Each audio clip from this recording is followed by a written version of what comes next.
Okay, hey guys, welcome to the Neurographic Art class. As I promised, I'm recording this video so you can learn how to do neurographic art on your own, at your own pace. I will be talking about the algorithm that we started exploring in the park at our previous session. And I'll actually start with the neurographic line just because it's a very important asset of this method, and that is just something that we need to learn to do properly.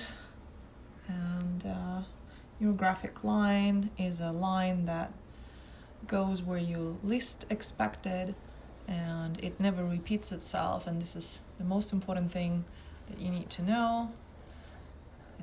Neurographic line is not an intuitive line, it's not the line that kind of tells you where it wants to be. It is a type of a line that actually cannot be predicted. So if you want to go up, you go down, or right or left, and you always try to resist your conscious mind and to break the pattern that already exists.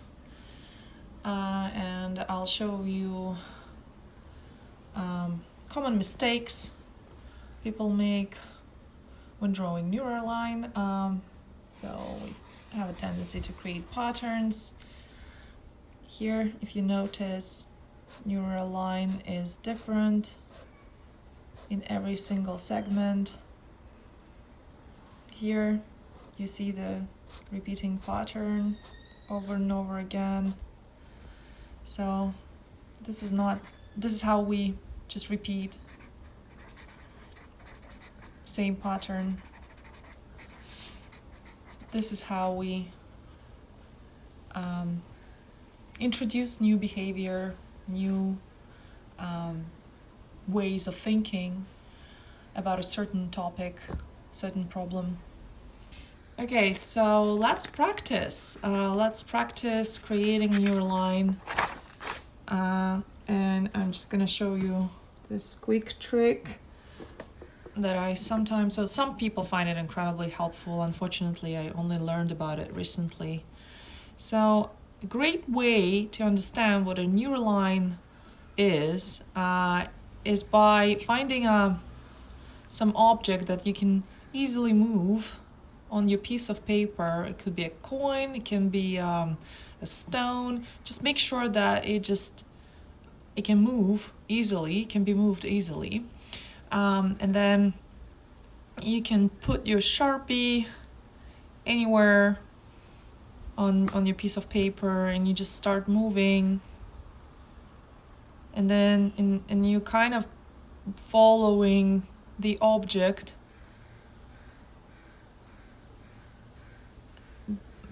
But instead of controlling it, try to actually follow it, and you will have your neural line. I'm actually not super happy with this particular one, as you can still see that, well, it kind of still repeats itself sometimes, especially here. So I'm not, ideally want it to be more curvy. So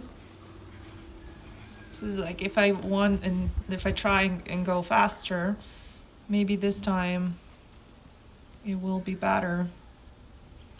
Or maybe try and experiment with different objects. I think we had a huge success with the ring before. Yeah, and the next step, very important part, is rounding. So when your neural lines intersect, we want to round those sharp corners. And we always round those corners. And even now, this is too sharp. We want to make it round. We want to communicate to our subconscious mind that we desire peace, conflict resolution. We want, it's actually quite challenging filming and drawing at the same time. It's okay. You just go ahead and do the rounding. Rounding is essential. Without rounding, you won't be able to use this technique.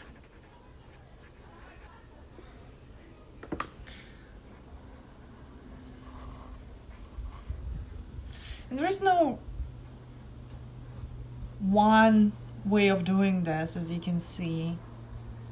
I'll just mention quickly common mistakes again.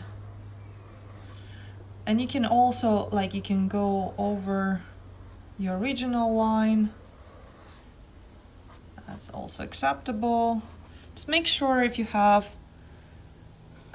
sharp edges or something sticking out, you also always try to round it.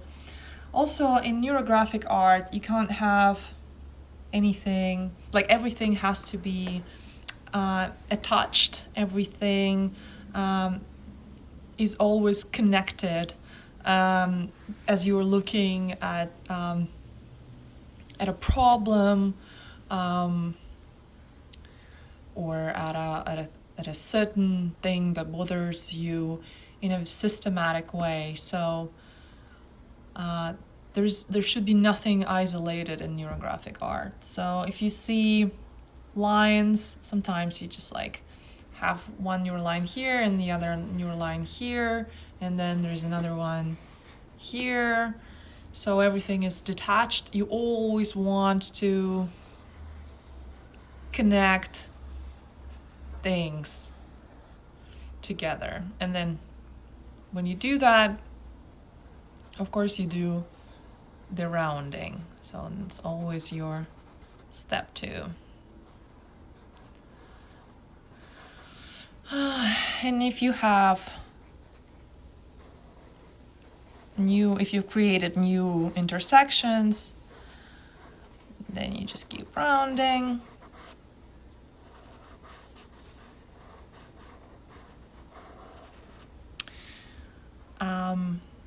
And if you have lines like this that are sort of isolated for some reason, you simply connect them. So you always put things together so you can create a new neural line.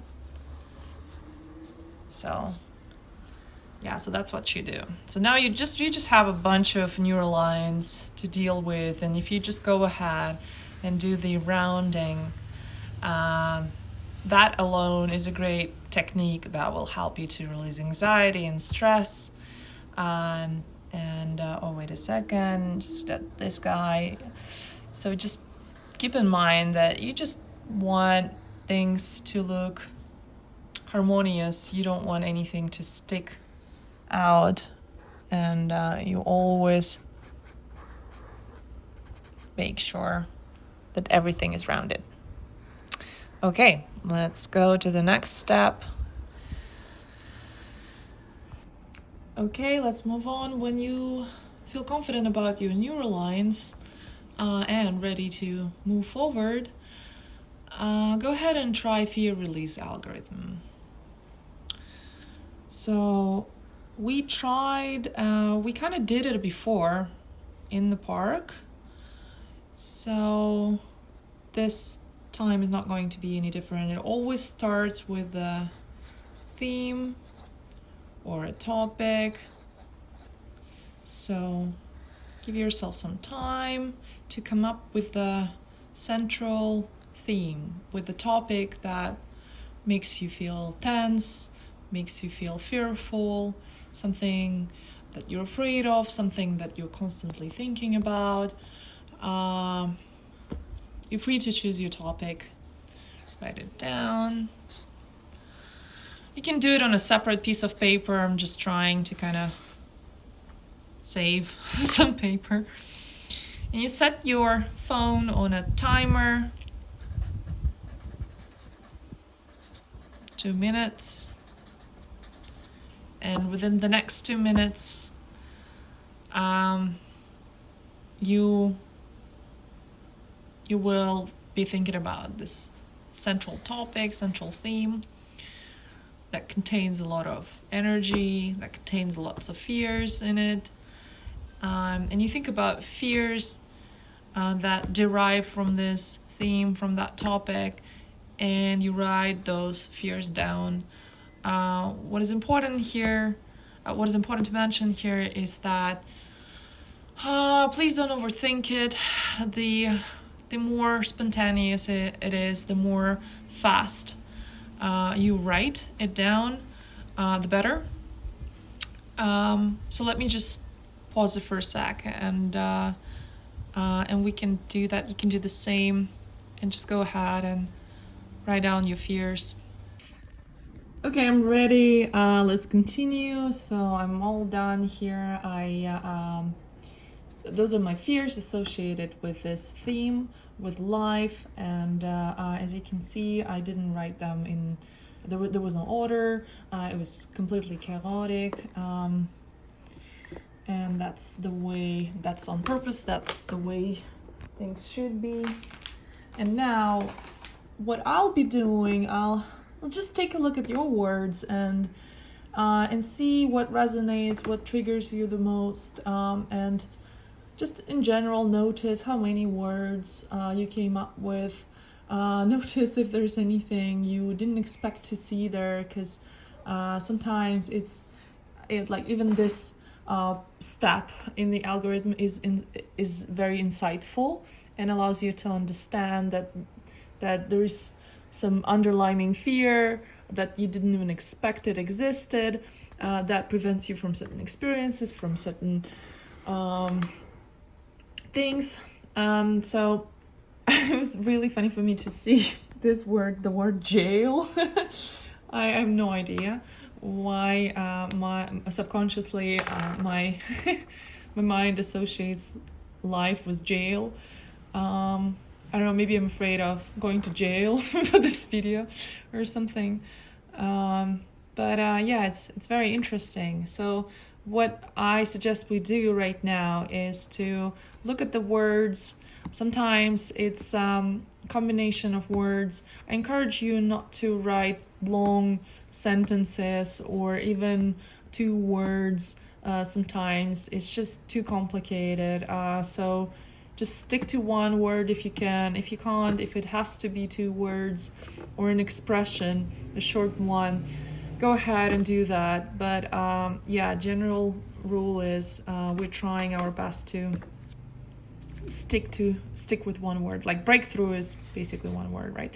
So yeah, I'll just do the same. I'll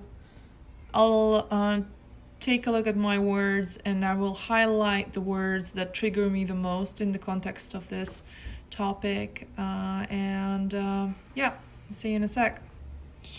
Okay, so that was an easy step. Here's the next one. It's a bit more challenging. So amongst these words that you highlighted, please find 3 to 4 words that are most triggering, maybe make most sense for you right now. Maybe you just like those words, I don't know, want to work with those specific fears. You resonate deeply with it at this point, this second. Simply because working with all fears at once is just overwhelming and time consuming. So choose wisely. And yeah, and highlight those, maybe choose a different color, or just memorize 3 to 4 words. You can choose 1 or 2, and that's completely acceptable. Okay, so I chose 2 words. I highlighted opportunities and disappointment. Opportunities, it's not a fear itself, as you can see. So to be clear, not all of these words have to be actual fears. Those could be just like those can be words that are associated with fears or trigger fears. So for me, opportunities in the context of life has something to do with missing out on so many opportunities. There's so many opportunities. There's so many things that I want to explore, and I feel like if I just stick with this one career, if I stick with this one job, with this one city, with this one country, I'll be missing out on so many opportunities. I won't be able to experience certain things. So for me, it's triggering, and it actually causes a lot of regret and anxiety and so on and so on. Okay, and disappointment is another one. What if I choose wrong? What if I decide to go with this opportunity, to explore this opportunity, and it will turn out to be disappointing, and then I'm just gonna lose my time, and I won't be able to explore something else that is much more fulfilling, etc., etc., etc. So this is just to explain you what you should be thinking about and to help you to make the right decision. And yes, I chose only 2 fears just because it will be easier for me to just to show you the algorithm. Okay, and so the next step for you will be, it's called the release.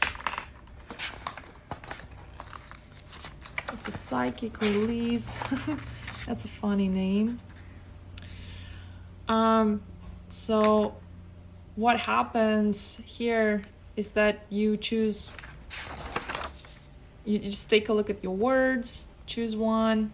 Just I recommend doing it one by one, but really there is no rules. There are no rules about that. So I'm already actually just to provide you with some feedback, and it's very important when you are doing neurographic art. It's very important to constantly check in with yourself, with how you feel, with how your body feels, with what's going on with you, just because it's going to help you to develop a better understanding of your emotional world, of what makes you fearful, what triggers you, what stops you. So just to provide you with some feedback, I already feel excitement. I feel heaviness in my stomach, and it's actually like I already want to release those fears because it makes me feel quite uncomfortable. And that's just stage 3. Okay, so I'm just looking at this word. So it's disappointment. I'll say disappointment, and I'm just thinking and thinking about how do I put this? So I'm thinking about this fear, or about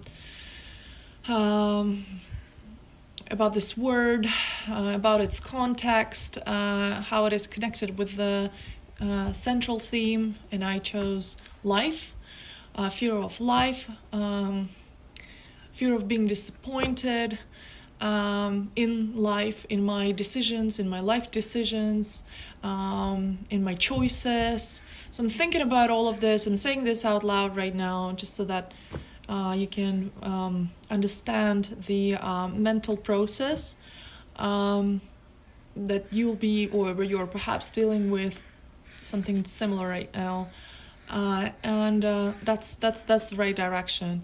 So you're thinking about this word, you are focusing on this feeling. It is supposed to be uncomfortable. It's not supposed to be easy. So it's completely fine if you want to resist, if you don't want to think about it. I encourage you just to stay with it for a second or two. And actually 2 seconds, it's all we need. Just kind of like find a spot on this piece of paper. And it's very important for us to kind of keep things separately. So if you have 3 fears, just make sure you have enough space for 3 separate fears, and decide how you are going to distribute those on this piece of paper. Where are you going to locate them, and how? But actually, actually we're not thinking about how. The how part is, so what we do next is you take a deep breath. Again, focused on the problem, on the fear, perhaps a memory associated with this fear. Wait until you start feeling something in your body and you're ready to express it on a piece of paper, and you just like count 1 to 3. Okay, and you have something like this. Of course, it doesn't have to be exactly this, but it will be just like a random release, and it's just 3 seconds is all you need. And then you just go ahead and take a look at your next fear, and you do the same. I'm thinking about those opportunities that are already gone, opportunities that I'm about to explore, and how exciting yet fearful it is. Like, I'm fearful of those opportunities.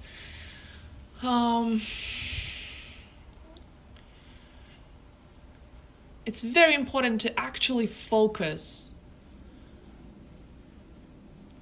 on the feeling, on how it makes you feel, why you're so scared, how does your body feel, where does this feeling lives, where does it lives in your body, where is it, how big is it?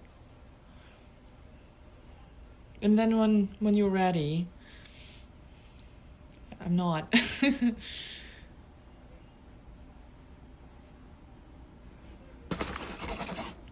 so sometimes it's bigger, and it's also okay. But you can see how these shapes are different. And if you chose 3 or 4 words, 3 or 4 fears, go ahead and release those as well. Again, be mindful about the space on your canvas. And the next thing you will do is you'll just make circles. Make sure that your fear is in a circle. It doesn't have to be a perfect circle. Please, I also encourage you not to use different objects to achieve perfect lines, perfect circles. Neurographic art is an intuitive art. Everything is supposed to be smooth, everything is supposed to be naturally shaped, so please don't use like the different objects to help your circles look perfect. I've seen people doing that. This is wrong. Okay, so what we're doing now is essentially we're just trying to harmonize everything. This is where your creative process begins. Our goal is to add more newer lines, so those can be random, but we want to connect everything. We want to round all sharp corners, kind of everything we've done. Nothing new. We've done all of that before during our practice. And if you want, like, go ahead and add as many newer lines as you want. That's the more the merrier. It's totally acceptable to have as many newer lines as you want. Just make sure you're not repeating, you're not creating repeating patterns. So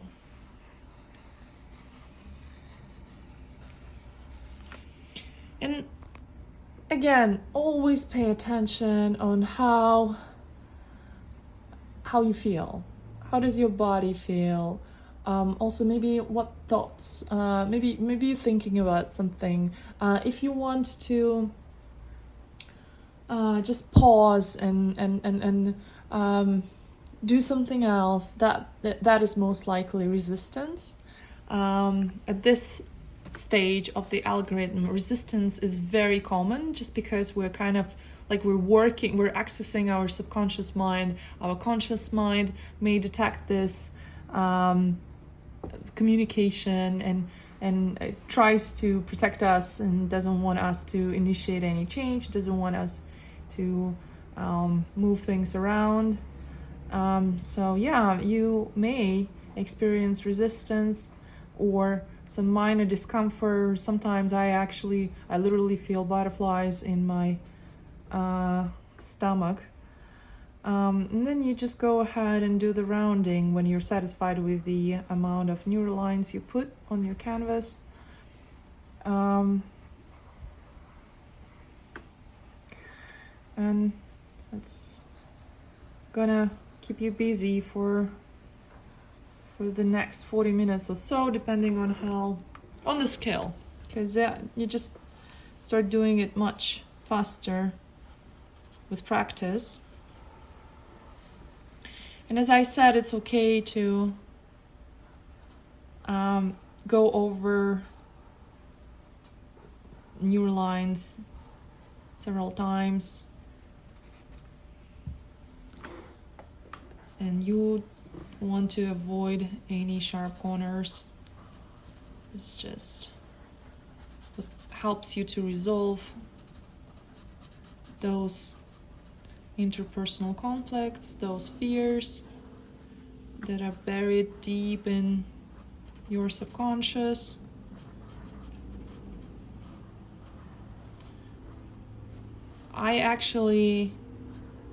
It's getting hard for me to breathe right now. I'm just reporting on how I feel. And I encourage you to do the same. I encourage you to ask yourselves, how does this process makes you feel at this moment, at this stage of the algorithm? Because it is going to change during the next stage, and then it's going to change again. So our brain is doing a very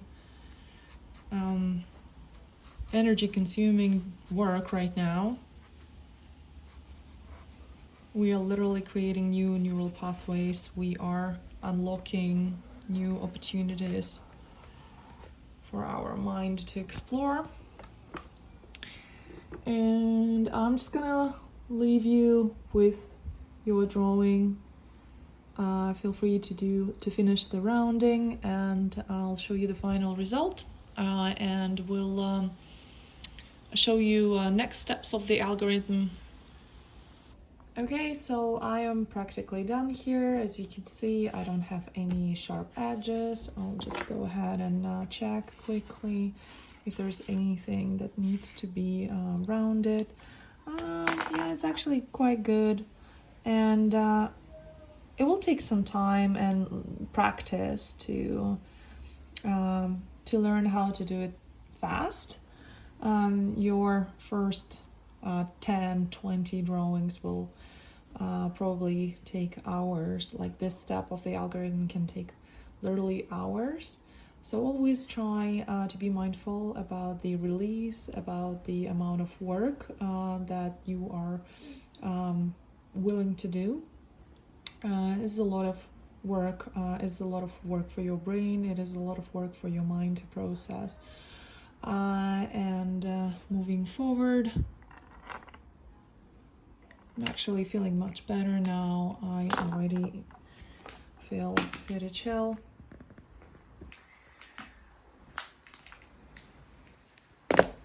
I am going to use a bigger Sharpie, your old Sharpie. If you were doing everything right, it's probably dead by now. Let's just see. It's actually quite good. Yeah, but as you can see, the release itself can be very intense. So my Sharpies don't leave long. And I also occasionally use bigger Sharpies, just because it helps to create thicker lines, and this is exactly what we're going to do. So the next step is the line of the field. So far we've been identifying our fears, we've been releasing those fears on paper, we've been rounding and harmonizing everything, releasing those fears, soothing our nervous system regarding those topics, regarding those fears. And the next step will be, it's called fixation. We need to this is where the nervous system begins to feel secure in the new image. We need to give it this anchor to communicate that our subconscious mind is ready to provide a new solution, is ready for a significant change, a new way of thinking. And the way to do this is by introducing circle, and we should take a look at our drawing. We should find a spot that looks right for your anchor, and only you can decide it. You can intuitively feel where the anchor should be, but most of the time we already have like some sort of a circle deriving from your painting, but sometimes you don't. So just go ahead and find a spot that feels right for your anchor, and make a circle that will just help you to feel more grounded. I'm just gonna take a bigger Sharpie, just so that it stands out, and you just like, doesn't have to be a perfect circle.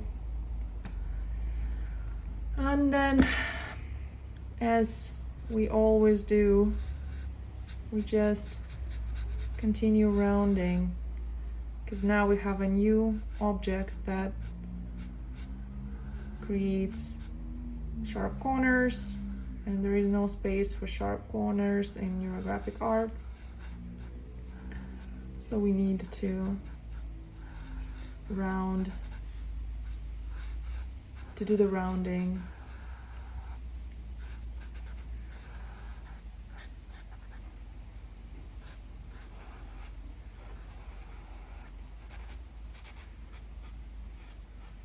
And also pay attention to how this process makes you feel, because oftentimes this is the moment when you feel truly relieved, when you start feeling better.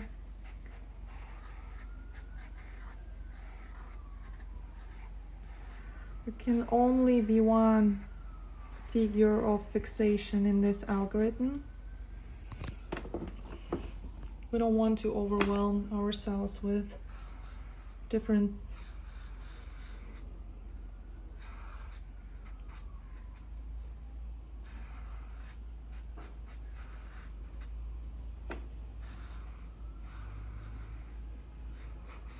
and this shape, the shape that serves as an anchor, is typically bigger. It has to stand out.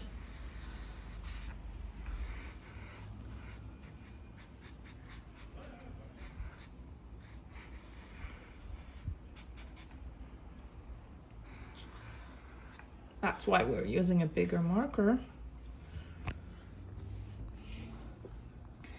I sometimes use even bigger one, like this Sharpie.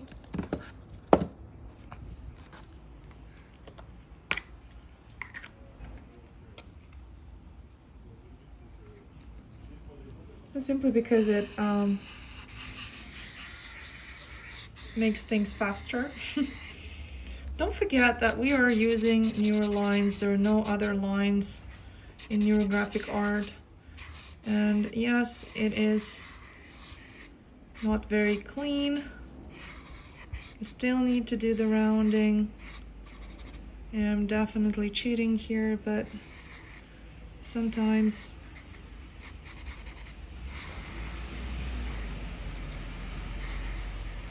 it's good.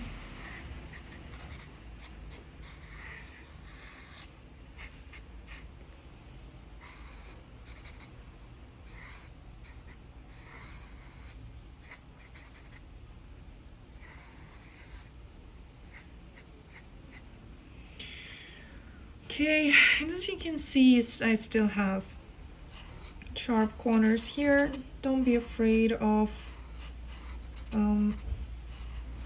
just going on top of the previous neural lines you've created. You're constantly creating, you're constantly updating your image, you're constantly creating something new.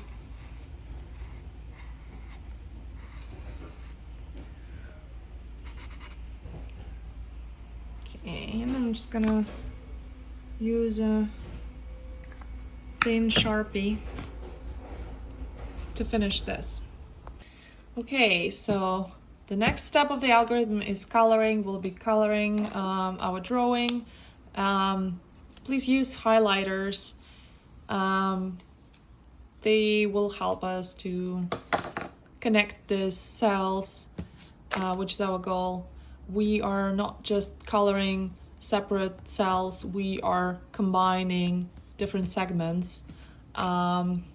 In Neurographic Art, we're essentially always combining things, connecting things, rounding, harmonizing, just like it's heavily inspired by nature. And that's why it is so soothing, it is so relaxing, and it is so easy for our subconscious mind to read, to understand. So what we're gonna do, I'm gonna briefly talk about colors. So for this particular algorithm, we're trying to stay away from triggering colors, which is red, orange, and I think it's green too. And it is recommended to use blue, purple, what else? Yellow. So if you can find those, yeah, go ahead and use it. If you can't, for some reason, sometimes, you just because it's your art, it's your creative process. Sometimes it feels just, it feels like there's a color missing, or you want to use a very particular color. Go ahead and do it. Just follow your intuition. This step is not very strict. You can improvise, but the most important part is, well, I already mentioned that we're connecting different segments. So I'm gonna, for example, and sometimes you just see shapes. Like, for example, I read it as a shape, and we are highlighting those shapes for our subconscious mind, for our conscious mind. And like this one is not working. What else do I have?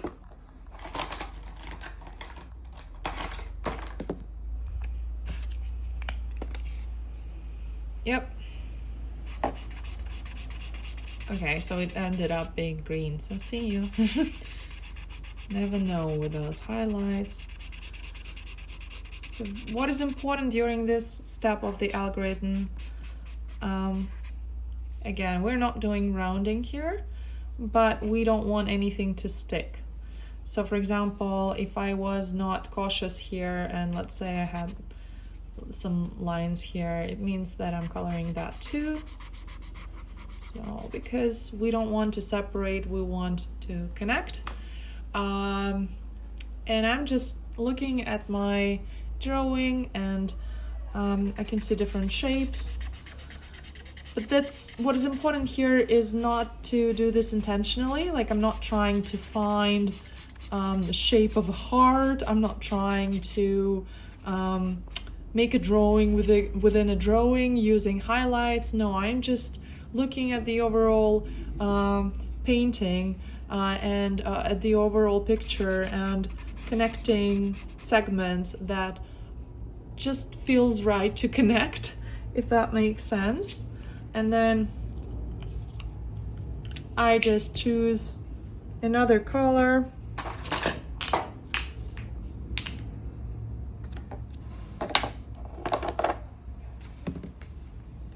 Sure, do I have? Yeah, it's purple. Okay, it's strange. Sharpies, oh, strange highlighters, because just don't stand for the color they advertise. Looks like I'm using a different one. So mine is a bit messy. I'm in a rush. I want to show you how it works.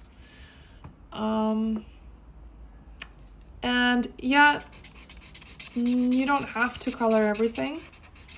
Actually, it is recommended to leave blank cells, white cells, but it is important to connect sections. So common mistake is when people, one second, it's incredibly soothing, and I really love this step of the algorithm, because this is when it actually gets creative. So a common mistake would be, see, I have this section here and I'm just coloring it and I just leave it like this. So that is not connecting. This is the opposite. It is segregating.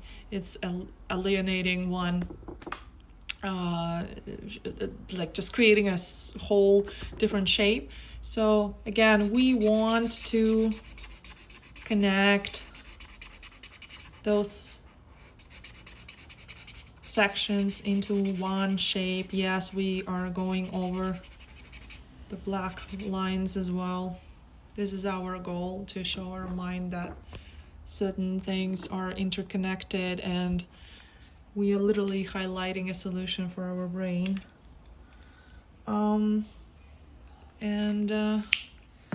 Yes, and you can go nuts and finish your drawing. That's a very fun step. Okay, so this is my version of coloring. This is my choice for today. When is a good time to stop? The answer is whenever you feel like stopping, because even now I'm looking at my drawing and I'm realizing, oh, I could actually add some color, and oftentimes this is the case. So I encourage you to listen to yourself. It's a very creative stage, and it is the moment when oftentimes I have some creative sparks, I have some creative ideas, creative solutions for my problems. So we just have fun with this, and it can literally take hours. If you want it to take hours, it can take a few minutes. Okay, so the last, well, actually we'll have another one. We're almost done. But the next step in the algorithm is called the line of the field. We'll be drawing, we'll be using a thick marker. You can use this one, the one I just showed, or this one. So we'll be choosing a random spot in the left upper corner for this algorithm, and we'll be creating I'm actually going to use the thickest marker, the thickest Sharpie I have. It doesn't have to be like we just create a 1 or 2 thick newer lines coming from upper left corner to the bottom right corner. And of course, we always do the rounding. We make sure that there are no sharp edges. We're doing the we're creating lines of the field, which represent the support from the outer world, the collective field, nature, or collective unconscious.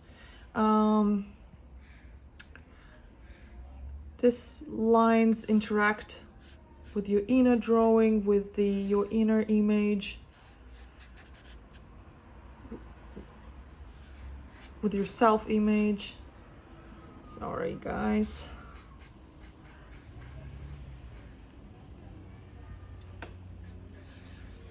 And just like everything in neurographic art, it's important to avoid sharp edges. Okay, so this is literally the last step of the algorithm, and after this we're not touching our drawing. We are just going to go back to our central topic, to our theme, to our fears. In neurographic art, the line of the field is a special type of line used to connect various elements of the drawing. It creates compassion, expands consciousness. It actually symbolizes stepping beyond limited perception.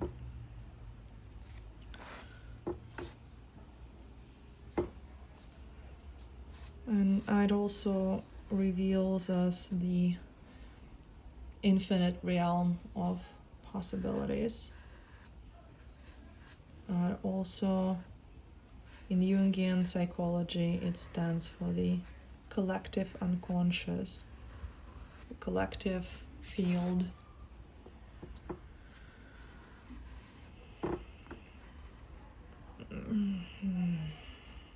Yeah, normally you don't want to create more than 2 of those lines.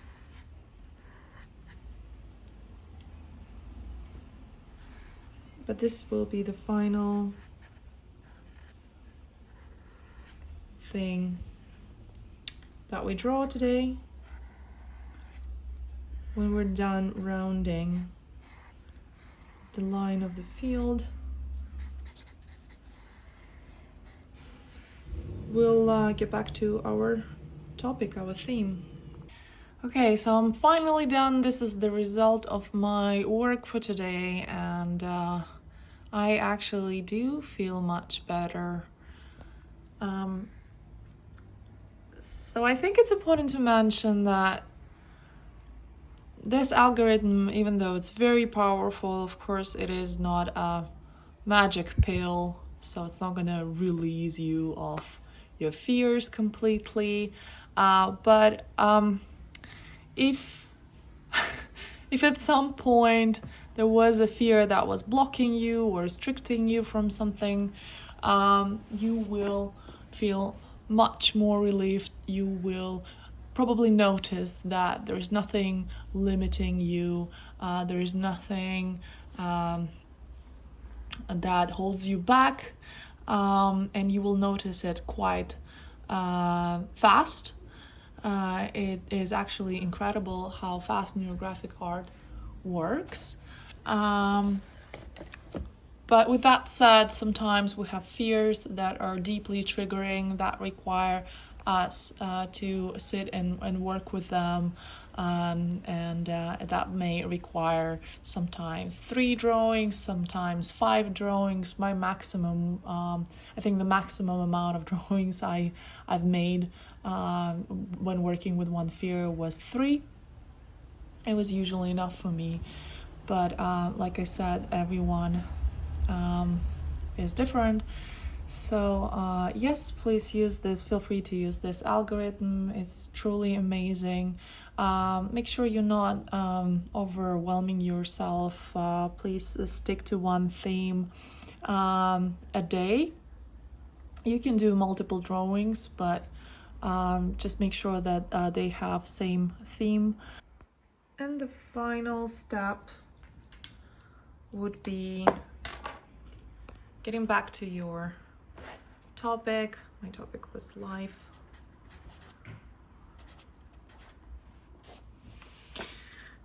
And we'll set another 2-minute timer,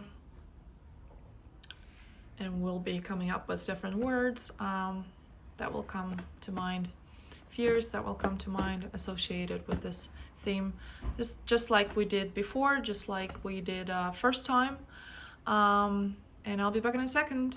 Okay, so I'm done with the last stage of the algorithm, and I can see now how my associative how my associations with the central theme have changed, and I can see, well, I can notice that there are a lot of positive words, and it wasn't the case when I was drawing the first time, and the word death is still here, but I think it's just they just go together.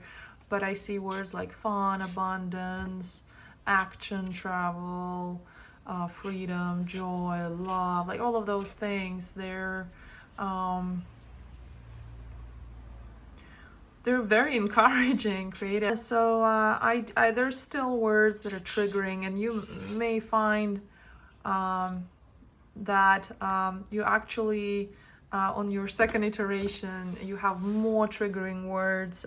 So working with your first working with your fear, using neurographic art technique, unleashed new fears, unlocked fears, and now you can, I encourage you to work on that too, but it's a great self-exploration tool, and you can definitely see how it works now. So I hope you enjoy this video, and I hope it will help you to create your own drawing. And if you master this algorithm, it actually can transform your life for better. It's truly powerful and quite simple. And if you have any questions, just let me know. I'll be happy to answer.